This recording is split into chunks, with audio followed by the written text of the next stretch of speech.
Welcome to the inner revolution. Hacking the system starts within. Listen close. Peace. Welcome back to another episode of Hack the System. And today, I want to talk about the step that comes after radical honesty. And that is taking inventory. Because once you tell yourself the truth, you can't not know it, right? You can't not see it, right? And if you don't take inventory of where you are or figure out where you want to be and what needs to go, you'll stay stuck in the same cycle, just more aware of it, right? So like I told y'all before, one of my biggest struggles was with anger or whatever. And I know one thing that made me, one of the biggest sources of my anger was not things like my reality not going the way that I expected it to go. Okay.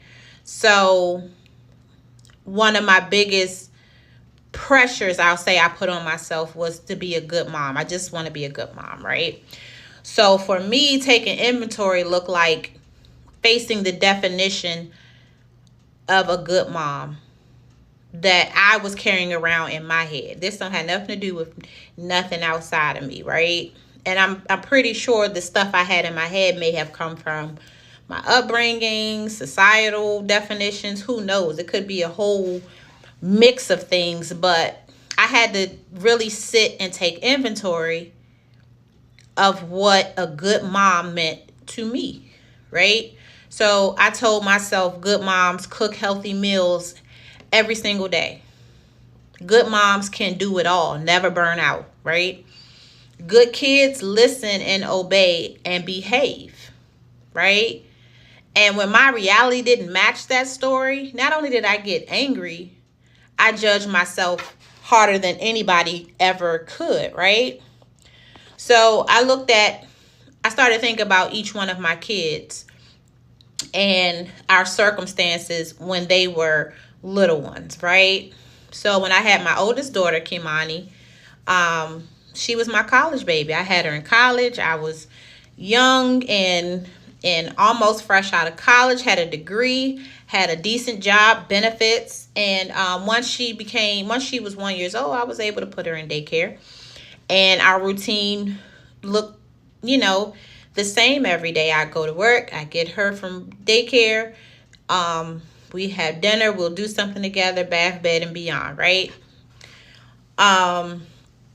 So I was a working single mom, and then eventually got married and had more kids. I had Sade, Jabari, and Kwali.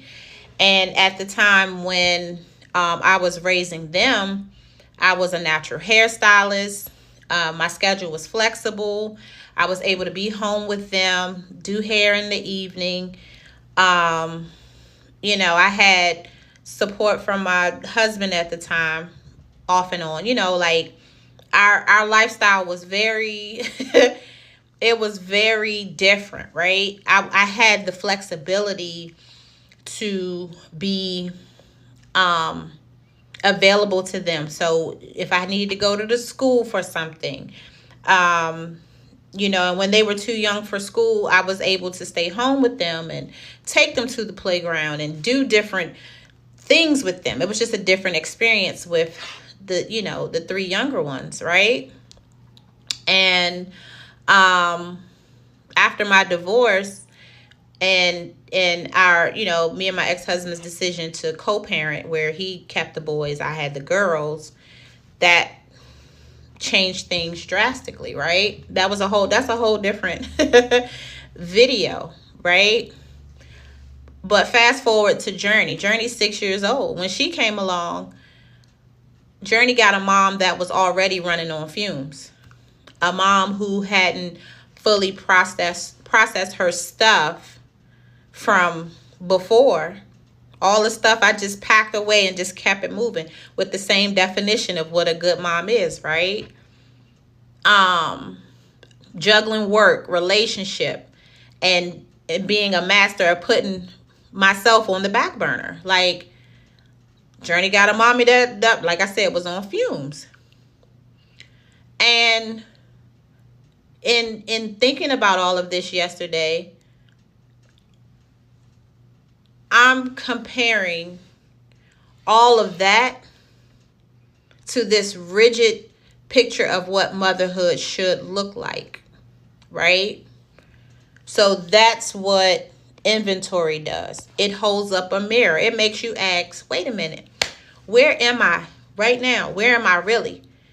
And where do I want to be?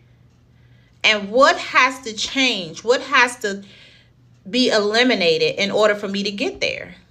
For me, I had to let go of that unrealistic definition of a good mom.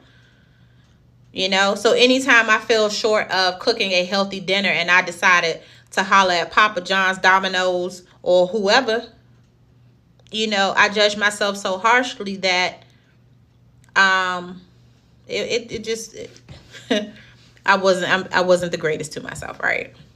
Or anytime, you know, my kids fell short of what my expectation is or what my definition of behaving should be, I blame myself. Like, harshly, like, if you were a better mother, Journey wouldn't be acting like this. If you didn't give her pizza, she wouldn't be acting like this. If you didn't work as much as you do, she wouldn't act like this. You see how crazy all that sounds right now? But that's the type of stuff that was running on loop that I wasn't aware of until I started to take inventory. Like, dang, that's really what I believe. You know? That's really what I believe. And it created so much internal anger. Like, just being mad at myself for not being the definition that I set for myself of what a good mom is. Right? So that was just a very real example. Like, I can only speak from personal experience, right? I had to stop comparing my kids' journeys to each other. And I had to release the shame of being in survival mode, because that's what I was in with every single one of them, but in a different way. So here's what I want you to do. Here's what I want you to take away from this. Not my story, but give you some steps on how you can pause this video, or maybe after the video, take inventory for yourself. Here's how you do it. You grab a notebook and draw 3 columns. Label them now, vision, release, right? So in the now column, write the truth about where you are, right? No shame, no judgment. Be radically honest. Where are you now? In the vision column, write where you actually want to be. Not the highlight reel version, right? But the feeling and the lifestyle you're aiming for. For me, internal peace. A home of peace, right? Anxiety free. Learning how to, being able to breathe before I respond. Letting that anger go. No more crash outs, internal or external, right? And in the release column, write down what has to go. The stories, the habits, the systems that just don't fit anymore, right? And what you'll have on that paper is inventory, right? It's not about shame. It's not about beating yourself up for where you've been. You know, it's not for doubting where you can go. It's about clearing the space so you can create new systems that fit who you are today, right? So this is step 2 in hacking the system. Take inventory. Name it, own it, and then get ready. Because once you do, the next step is building the systems that actually carry you forward. Okay? So that's all I have. As always, if you have any questions, comments, or feedback, go ahead and drop it in the comments below. And if any part of this video resonated with you, feel free to like, share, subscribe, tell a friend to tell a friend. Okay? Until next time, I love you all. Listen close. Get the hacking. The code is in your soul. I used to fight the power, fist in the air. Now I fight my reflection, healing in prayer. The system outside can't hold me in chains. I'm hacking my mind, I'm rewriting my pain. I used to fight the power, fist in the air. Now I fight my reflection,